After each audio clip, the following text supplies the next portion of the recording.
नमस्कार, श्री स्वामी समर्थ. मी शर्मिला. माझ्या हे यूट्यूब चॅनेलमध्ये माझ्या सगळ्या गोड यूट्यूब फॅमिलीचं अगदी मनापासून स्वागत करते.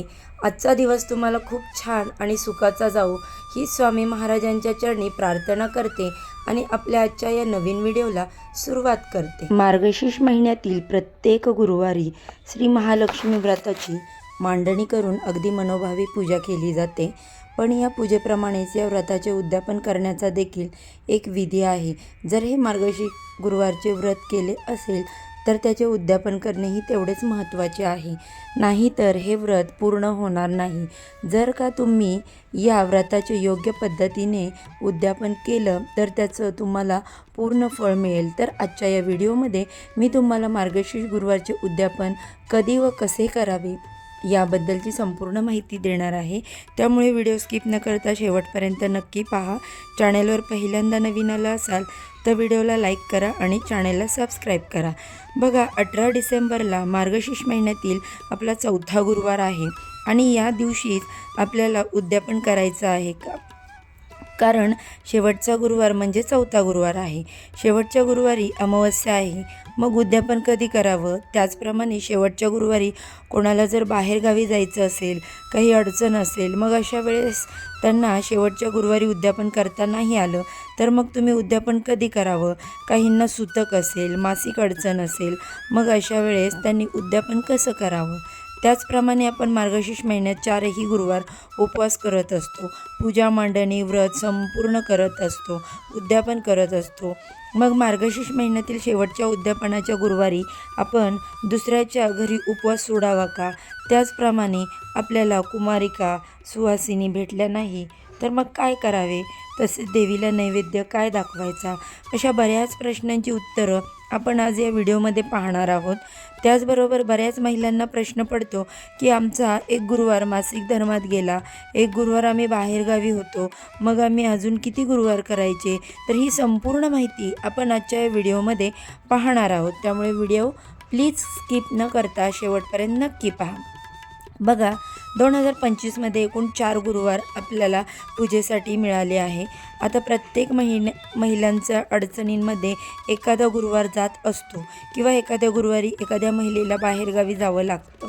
त्यामुळे तिला पूजा मांडणी करता आली नाही, परंतु तुम्ही उपवास करू शकता. त्या दिवशी तुम्ही फक्त उपवास करायचा आहे. जरी तुम्हाला पूजा मांडणी करता नाही आली तरी तो गुरुवार तुम्हाला काउंट करायचा आहे. आपण या दिवशी पूजा मांडणी जरी नाही केली तरी व्रत केलेलं असतं. आता एखाद्या महिलेचा एखादा गुरुवार हा अडचणीमध्ये जातो, मग अशा वेळेस तुमचा जर का मधला गुरुवार अडचणीत गेला असेल तर देखील आपल्याला या गुरुवारचं उद्यापन मार्गशीर्ष महिन्यातील शेवटच्याच गुरुवारी करायचं आहे. मार्गशीर्ष महिन्यातील पहिल्या गुरुवारी आपण या व्रताला सुरुवात करत असतो आणि मार्गशीर्ष महिन्यातील शेवटच्या गुरुवारी आपल्याला या व्रताचं उद्यापन करायचं आहे. आता 2025मध्ये आपल्याला गुरुवार व्रताचे उद्यापन कधी करायचं आहे ते पाहूया. आता बऱ्याच जणांना प्रश्न पडत असतो की बघा, शेवटचा गुरुवारच्या दिवशी अमावस्या आलेली आहे, मग उद्यापन कधी करावं? तर बघा, यावर्षी डिसेंबर महिन्यातील चौथा गुरुवार हा 18 तारखेला आहे. 18 डिसेंबरला चौथा गुरुवार असणार आहे आणि त्याच दिवशी आपल्याला मार्गशीर्ष व्रताचे उद्यापन करायचं आहे. आता अमावस्या तिथी शुक्रवारी पहाटे लागत आहे.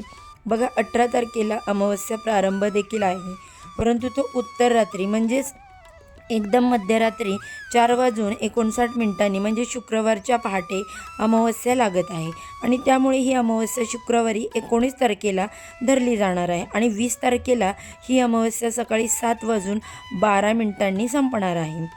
तर अशा वेळेस आपण बिंदास या मार्गशीर्ष महिन्यातील चौथ्या गुरुवारी आपलं उद्यापन करू शकतो. तर आता उद्यापन कसं करायचं? तर उद्यापन अगदी सोप्या पद्धतीने करायचं आहे. ज्याप्रमाणे मागच्या 3ही गुरुवारी आपण माता लक्ष्मीची अगदी मनोभावे पूजा केलेली आहे, तर या दिवशी पण म्हणजे शेवटच्या गुरुवारीसुद्धा आपल्याला त्याचप्रमाणे पूजा करायची आहे, पूजा मांडणी करायची आहे, कथा वाचायची आहे, आरती करायची. सायंकाळी आपण उद्यापन करायचं. उद्यापन हे शक्यतो सायंकाळीच केलं जातं. तिन्ही सांजेची वेळ असते, लक्ष्मी येण्याची वेळ असते, त्यावेळी आपल्याला उद्यापन करायचं आहे. आता उद्यापनासाठी म्हणजेच गुरुवारी पुरणपोळीचा किंवा गोडाधोडाचा नैवेद्य देवीला दाखवून तुम्ही अन्नग्रहण करायचं आहे. आणि तुम्हाला सुवासिनींना जेवायला बोलवायचं असेल तर तुम्ही त्यांना जेवायला बोलवू शकता. जेवायला बोलवलंच पाहिजे असं अजिबात नाही. उद्यापनासाठी तुम्ही 5, 7, 9, 11 सुवासिनी किंवा कुमारिका बोलवू शकता. उद्यापनासाठी आलेल्या स्त्रियांना किंवा कुमारिकांना देवी स्वरूप समजून त्यांचे स्वागत आणि आदर करायचा आहे. सर्वात आधी आलेल्या स्त्रींना बसण्यासाठी आसन द्यायचं आहे. त्या सुवासिनींना आपण देवीचे रूप मानून आपण त्यांची पूजा करायची. त्यांचे पाय स्वच्छ पाण्याने धुवायचे किंवा नाही धुतले तरी चालते. शेवटी भावना महत्त्वाची आहे. त्यांना हळदी कुंकू लावायचं, हातावरती एक एक फळ द्यायचं. तुम्ही कोणतीही फळं देऊ शकता, केळी, सीताफळ, सफरचंद, कोणतंही फळ द्यायचं आहे.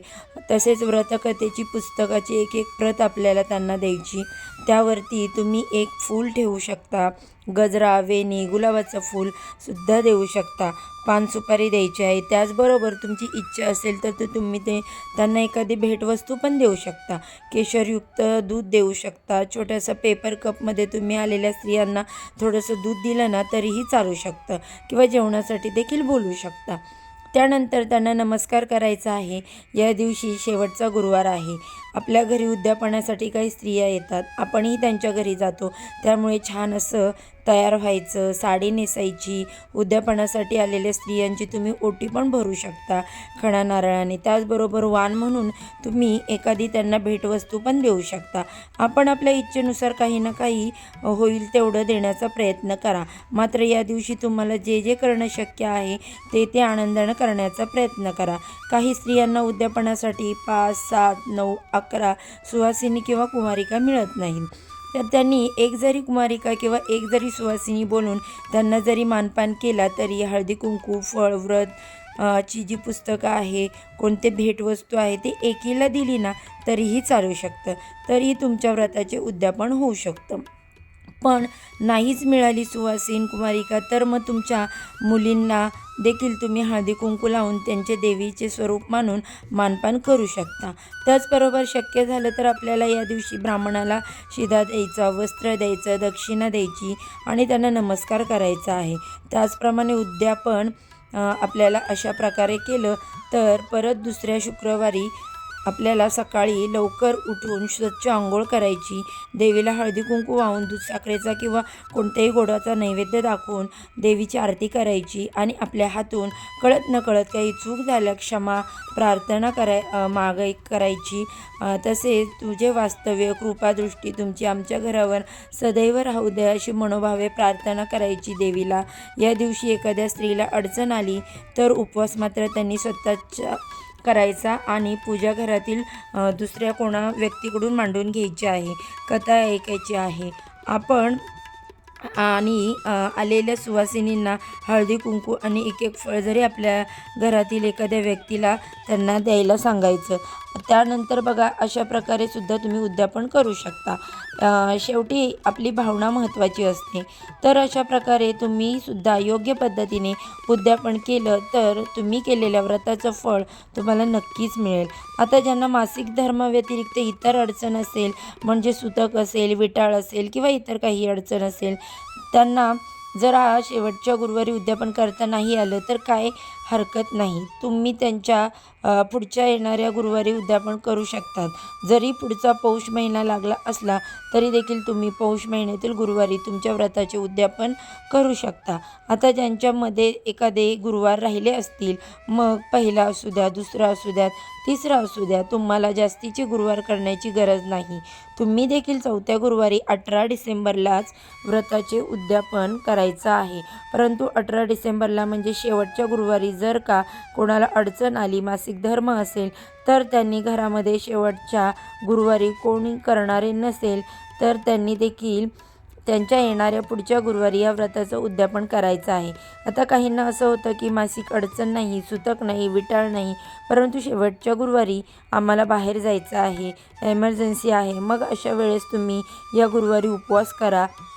तुम्ही तो गुरुवार कोणाच्या इथेही सोडू नका. तुम्ही तुमच्या घरी येऊन उपवास तुम्हाला सोडायचा आहे. जरी पूजा मांडणी करता नाही आली, उद्यापन करता नाही आलं तरी त्याच्या पुढच्या गुरुवारी पुन्हा उपवास पकडा, पूजा मांडणी करा आणि कहाणी वाचा, नैवेद्य दाखवून तुम्हाला उद्यापन करायचं आहे.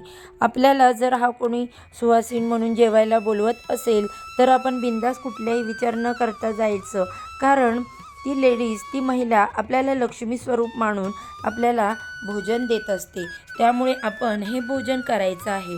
आपला उपवास असला तर, आपला उपवास जरी नसला तरी, त्यांच्या घरी सोडला जात असला तरी देखील आपल्याला लक्ष्मी स्वरूप मानून जेवायला बोलवत असल्यामुळे आपण त्यांच्या घरी जाऊन जेवण करू शकतो. परंतु तुम्ही हा उपवास इतर कोणाच्या ठिकाणी, लग्नाच्या ठिकाणी, कार्यक्रमाच्या ठिकाणी चुकूनही सोडायचा नाही.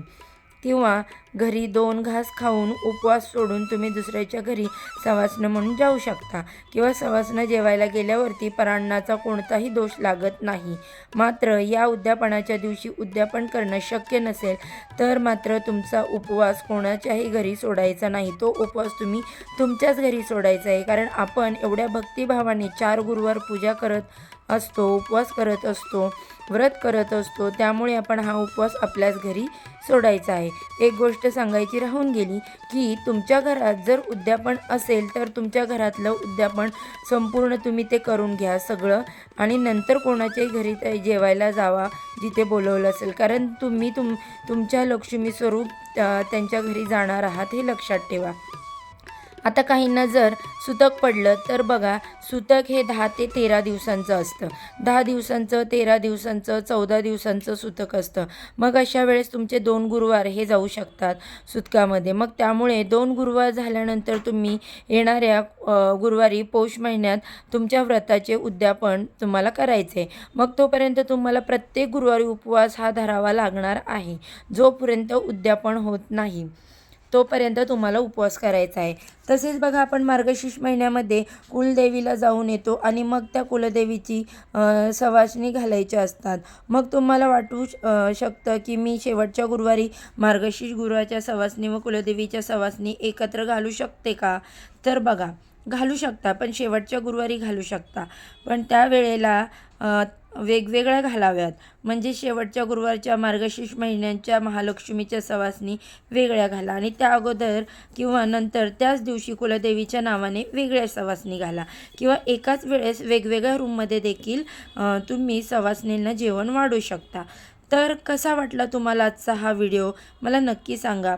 जर व्हिडिओ आवडला असेल तर एक लाईक करा आणि जास्तीत जास्त लोकांपर्यंत हा व्हिडिओ शेअर करा. आणि असेच छान छान माहितीपूर्ण व्हिडिओज पाहण्यासाठी माझ्या चॅनेलला सबस्क्राईब करा. चला तर मग, व्हिडिओ शेवटपर्यंत पाहिल्याबद्दल मी सगळ्यांची अगदी मनापासून आभारी आहे. आजच्या व्हिडिओचा इथेच एंड करते. उद्या अशाच छानशा व्हिडिओसोबत पुन्हा नव्याने भेटू. सर्वांना श्री स्वामी समर्थ.